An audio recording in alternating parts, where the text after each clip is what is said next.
Hello friends, I am Trambok Nayak. Welcome back to our channel Biniyog. Market continuously fall করছে, ওপর থেকে প্রায় 15% মতো ফল হয়ে গেছে।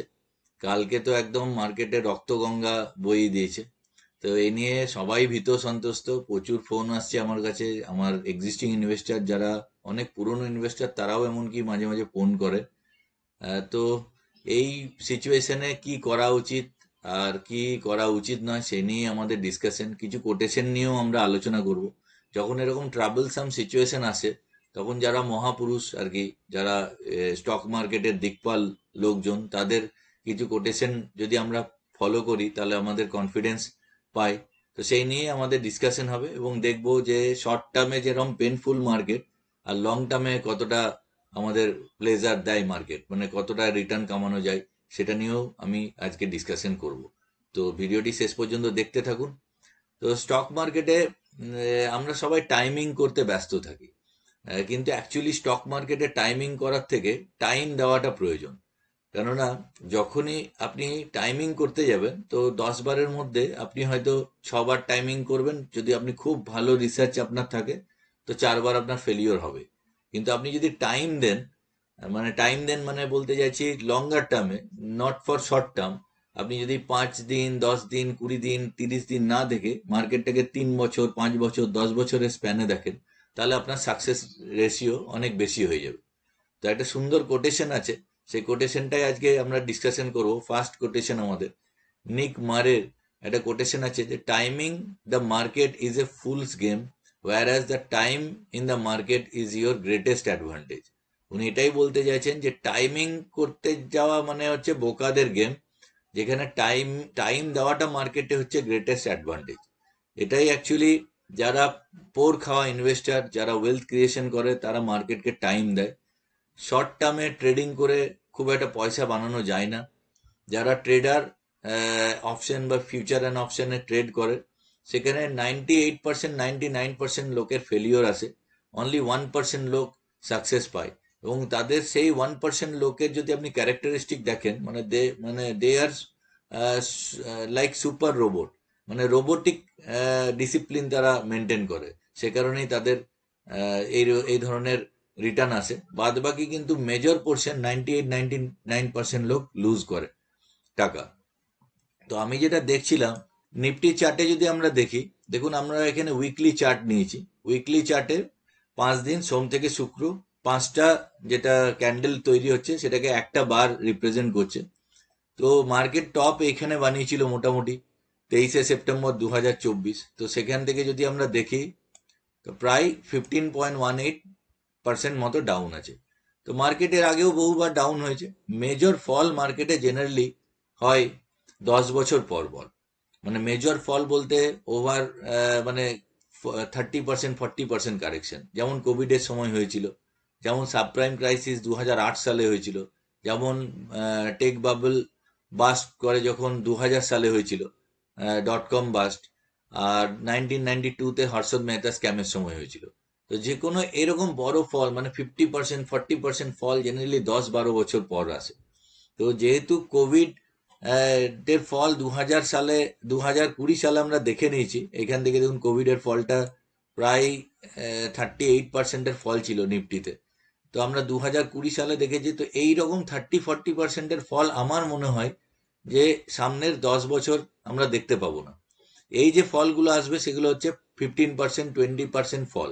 আমি এর আগেও ভিডিওতে বলেছিলাম যে মার্কেটটা 20% নেগেটিভ জোনে ঢুকে গেছে। তো সেই রকমই অলমোস্ট সেইভাবেই মার্কেট এখনো পর্যন্ত বিহেভ করছে। তো কখনো 5%-এর ফল হয়, কখনো 10%-এর ফল হয়, কখনো 20%-এর ফল হয়। তো এইভাবেই মার্কেট ফল ফল হয়, আবার রাইজও হয়। তো যেটা দেখছিলাম দেখুন, কোভিড এর আগে যেটা ফল, বড় ফল, আমি এখানে স্কেলটাকে বড় করছি তাহলে আপনাদের বুঝতে সুবিধা হবে। এখানে দেখুন 2008 সালের যে কথাটা বলছিলাম, এখান থেকে মার্কেটের টপ থেকে বটম পর্যন্ত প্রায় 64%, 64% ফল হয়েছিল। আরো আগে যদি আপনি চলে যান 2000 সালে, এখানে আমি যদি স্কেলটা বড় বড় করি, দেখুন এখান থেকে ওপর থেকে ফল হয়েছিল প্রায় 51%, ওপর থেকে এই জায়গাটা থেকে। দেখুন 54% ফল। তো এইরকম বড় মেজর ফল দেখুন 8 থেকে 10 বছর পর পর আসছে। তো সেই রকম বড় ফল কিন্তু এখনো পর্যন্ত কিছুই মার্কেট এই টপ থেকে হয়নি। আমরা যদি আবার প্রেজেন্ট জায়গায় ফিরে আসি, দেখুন অনলি 15%ই ফল হয়েছে। এবার যেটা আমরা করব, দেখুন 2008 সালের যদি মার্কেটে আমরা দেখি, এইখানে ধরুন কেউ টপে একদম ইনভেস্টমেন্ট করে দিয়েছে। মানে আমি প্রথমেই বললাম যে মার্কেটটাকে যদি আমরা লম্বা স্প্যানে দেখি, আমাদের ভয় অনেকটা কমে যাবে। তো 2008 সাল থেকে 2025 সাল, মানে অলমোস্ট 15 বছরের বেশি, প্রায় 17 বছরের ডেটা। তো এখান থেকে যদি মার্কেটের আমি সিএজিআর বার করি, যে নিফটির চার্টে যদি কেউ, আমি ধরলাম এই টপ জায়গাটাতে ইনভেস্টমেন্ট করে দিল, তারপরে ফল হলো, সে আজ পর্যন্ত ধরে রেখেছে, মানে আজ পর্যন্ত সে নিফটি হোল্ড করছে। এখানে ওপরে যাওয়ার পরে কারেন্টলি 15% ডাউন, এই জায়গাতে সে বিক্রি করছে। তো আমি যদি এর সিএজিআর বার করি, এবার স্কেলটাকে আমি যদি ছোট করি, দেখুন নিফটি চার্টে সিএজিআর আসছে একদম টপ জায়গায়। যদি আপনি বিক্রি করে থাকেন তাহলে 9% সিএজিআর আসছে, মানে টপ টু টপ। এটাকে আমি জাস্ট সিএজিআরটাকে আমি এখানে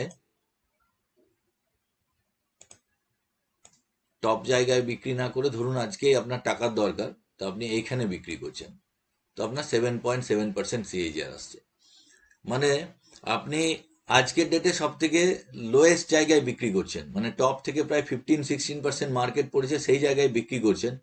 আর সেই সময়কার সব থেকে টপে ইনভেস্টমেন্ট করেছিলেন, তাতেও আপনার 7.7% অ্যানুয়ালাইজ রিটার্ন আসছে।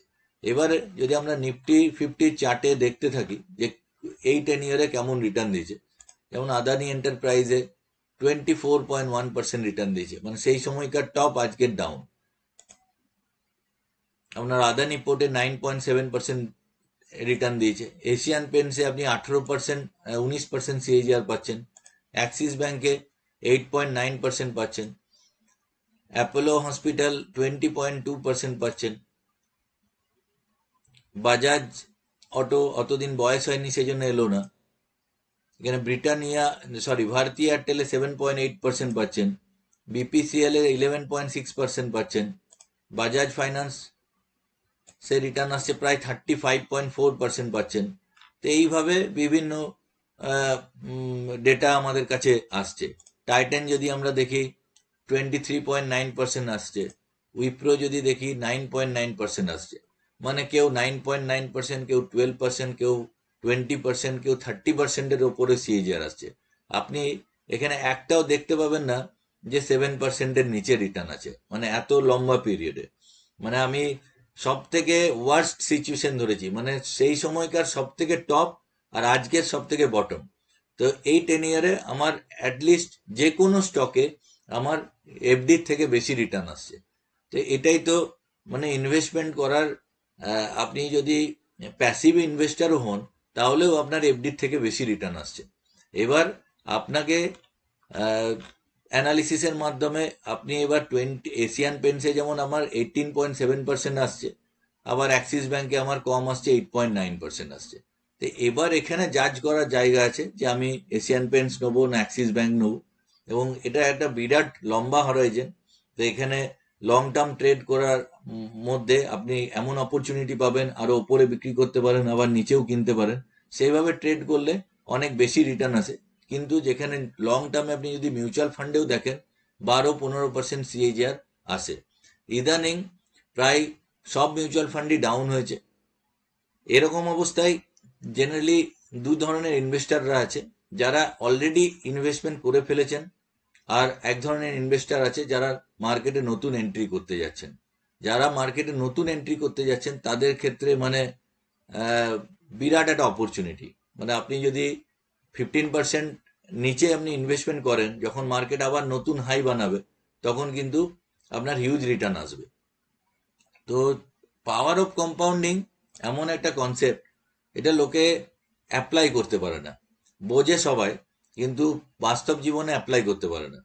এখানে জাস্ট আমি 1 টাকার উপরে দেখাচ্ছি, 1 রুপিস। যদি আপনার 120 মানে হচ্ছে 10 ইয়ার্স, 10 বছরে যদি আপনি 12% রেটে বাড়েন, এখানে মান্থলি কম্পাউন্ডিং আছে, এটাকে আমরা অ্যানুয়ালি করে দিলাম। তাহলে আপনার 1 টাকা হয়ে যায় 3 টাকা 11 পয়সা, মানে 3.11 টাইমস। এটাই যদি এশিয়ান পেন্টস লাইক শেয়ার বা বাজাজ ফাইন্যান্সের যেমন দেখলাম আমরা ওরকম রিটার্ন এলো, যদি এটাকে কোনো স্টক আপনার যদি সেরকম ফান্ডামেন্টালি অ্যানালিসিস করে আপনি 26%-এর কাছে নিয়ে যেতে পারেন রিটার্ন, তাহলে 10 বছরে টাকা 10 গুণ হয়ে যায়, মানে 1 টাকা 10 টাকা হয়।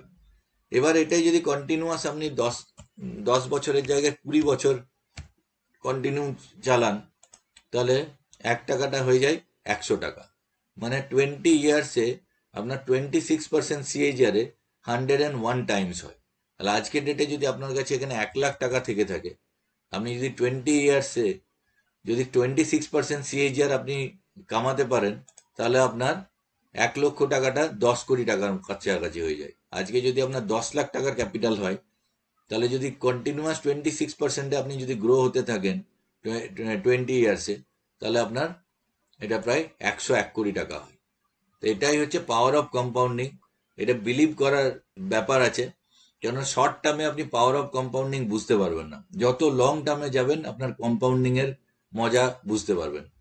তো আমরা যেটা দেখছিলাম, এবার এখানে এমন জায়গা আছে, যদি এইচডিএফসি ব্যাংকও দেখেন, দেখুন এইচডিএফসি ব্যাংকে 14.3% দিয়েছে। তো আমরা এখানে যদি আমরা সেন্সেক্সেরও দেখি চার্ট খুলে, সেন্সেক্স আর নিফটি অলমোস্ট একই, বিএসসি সেন্সেক্সেরও যদি আমি চার্ট খুলে দেখি, তো অলমোস্ট 7.6%-ই রিটার্ন এসছে এই 10 ইয়ারে। তো কোনো ক্ষেত্রে ব্যাংক এফডির নিচে রিটার্ন নেই, মানে খারাপ অবস্থাতে। তাই এটাই বোঝা যায় যে পাওয়ার অফ কম্পাউন্ডিং এর মাধ্যমে আপনি যদি লং টার্মে স্টে ইনভেস্টেড থাকেন কোনো ভালো মিউচুয়াল ফান্ড বা স্টকে, তাহলে আপনার 12-15% রিটার্ন আসে। সেবির গাইডলাইন অনুযায়ী আমরা 12.56% বা 12.6%-এর উপরে রিটার্ন বলতে পারি না।